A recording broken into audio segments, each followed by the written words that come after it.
Hey, this is Lucid Stories. How are you all doing? I hope you listen to this story and relax in your bed. Like and subscribe for more relaxing horror stories. And tell me from which country are you watching this video? The first time I heard it, I thought it was a prank. My name is Joel Carter, and I host Nightlight Radio, a call-in show for insomniacs, truckers, and lonely souls burning through the midnight hours. It's usually just me, my coffee, and the occasional drunk dialer rambling about UFOs or ex-lovers. But that night, the static cut in like a knife. A voice, if you could even call it that, spoke in a wet, guttural whisper. "Joel, can you hear them screaming?" The line went dead. I laughed it off. Some kid with a voice modulator, right? Then the email started. Subject: you heard me. Body: turn on your studio monitor. I did. And I saw myself on the screen, except my reflection was smiling. I wasn't. The next night, the call came again. This time, the voice didn't speak. It gurgled, like something drowning in its own throat. Then, beneath it, a chorus of muffled screams.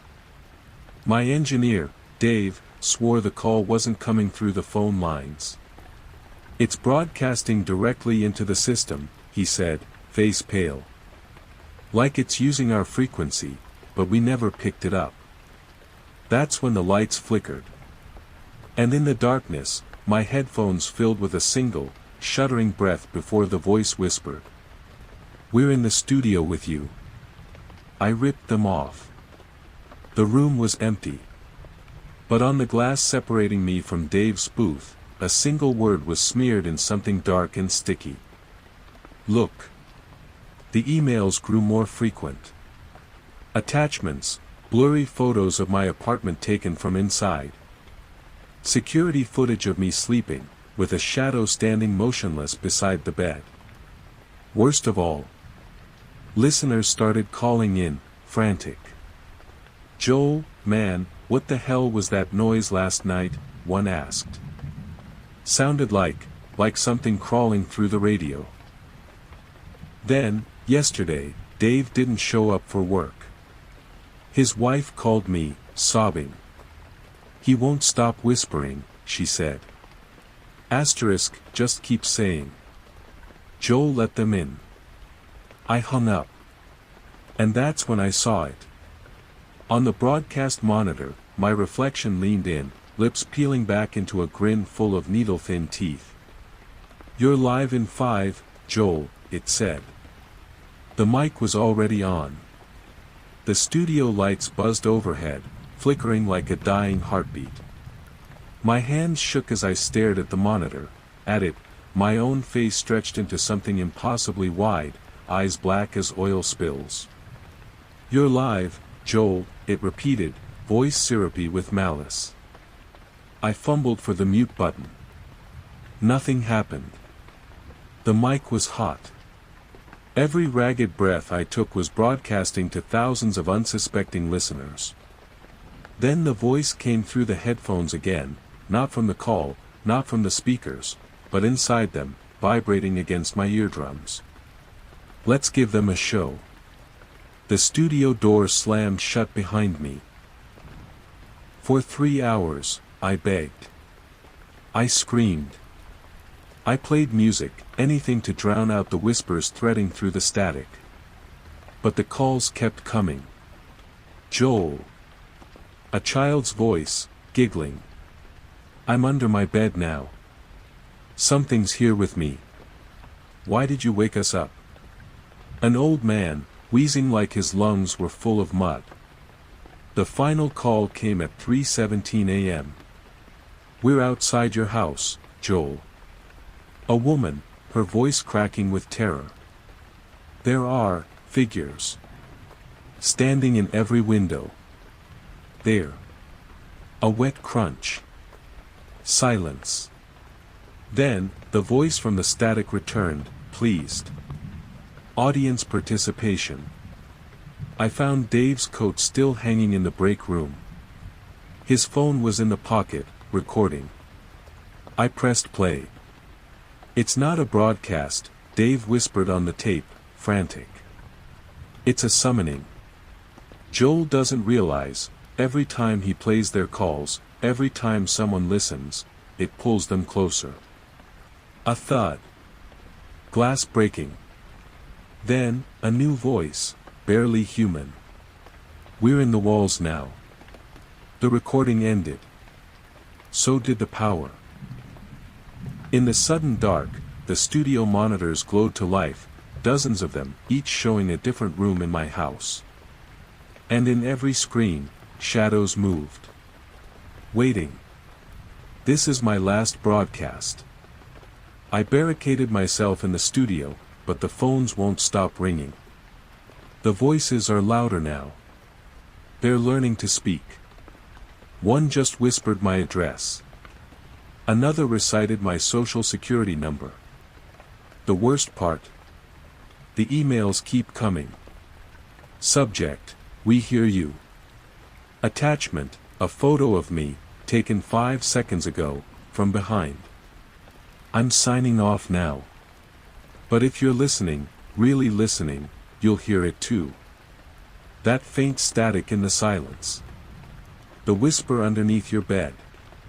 And when you hear it, don't answer. The only anomaly: every device in the building was still recording. And in each file, buried under hours of dead air, something was breathing. 3 days after Joel's disappearance, the radio station went silent. But the broadcast, it never stopped. At exactly 3:17 a.m. each night, radios across the county would flicker to life on their own. Just for a moment. Just long enough to hear. "Joel. Joel. Joel." A chorus of voices, some familiar, some never human, chanting his name like a prayer. Then the static would return. And if you listened very closely, you could hear something moving inside it. Sarah Weller didn't believe in ghosts. She was just a night shift nurse who liked background noise, letting Joel's smooth voice fill the empty spaces between patients.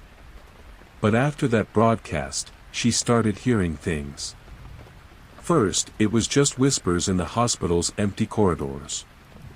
Then, her car radio began switching stations on its own, always landing on dead air, always right before the clock struck 3:17 a.m.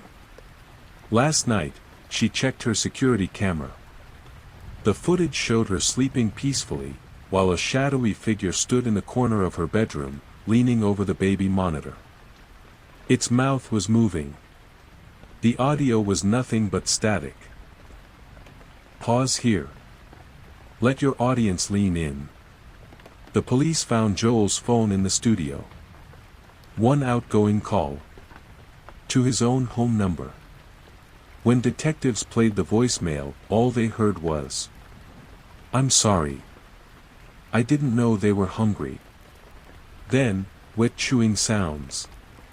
Something cracking. And finally, a new voice, one that didn't come from Joel, giggling. "We're full now." Joel's laptop was still open in the studio. One draft email, never sent. Subject: "It's in the signal." Body: "They don't need the radios anymore. They're in the Wi-Fi. They're in the power lines. They're in the silence between heartbeats." If you're reading this, asterisk. The rest was deleted. Except for one line at the very bottom, in a font that wasn't available in Joel's email client. "We're learning how to type. The radio station hired a new host last week. Young guy. Bright smile. He laughed when they told him about the haunted studio. But tonight, during his first broadcast, the equipment glitched. Just for a second. Just long enough for listeners to hear. Joel says hello. When engineers rushed in, they found the new host sitting perfectly still. Smiling. With his fingers pressed against the microphone like he was feeding it something. This is not a story. This is a transmission. You heard it. That means they heard you too. Check your devices. Are any playing static right now? Look behind you. Is the darkness moving just a little too slowly? They're patient. They're learning. And they love your fear. Good night, listeners. Sweet dreams. The static isn't empty. It never was. The engineers at Wild KR discovered this when they analyzed the dead air from Joel's final broadcast. At first glance, just noise. But when they slowed it down, voices. Hundreds of them. Some screaming. Some begging. All saying the same phrase. We hear you. The oldest voice in the recording. A radio operator from 1926, the first person to ever disappear from this studio. Sarah Weller's baby started crying at exactly 3:17 a.m. Not normal crying. The wrong kind of crying. When Sarah checked the nursery, the mobile was spinning wildly, though the windows were closed. The baby monitor crackled with static. And in that static, a voice that wasn't Joel anymore, something older, whispered. Shoo, we'll sing her lullabies now.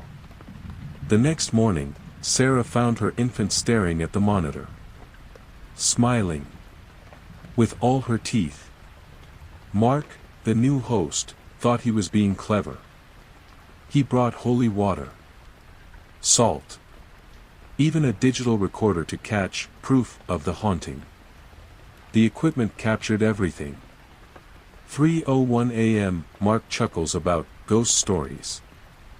3:12 a.m., his voice becomes strained. 3:15 a.m., wet clicking sounds from the studio walls. 3:16 a.m., Mark whispers, they're in the glass. 3:17 a.m. Then 47 minutes of the microphone picking up something.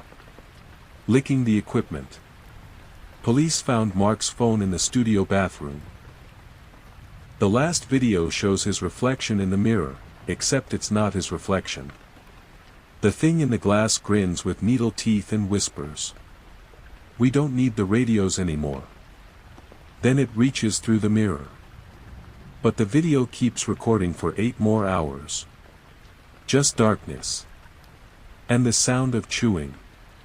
This morning, every device in the station auto-uploaded a file to the cloud. Just audio. 57 seconds of Joel's voice, but wrong, same. We've learned how to use the internet now.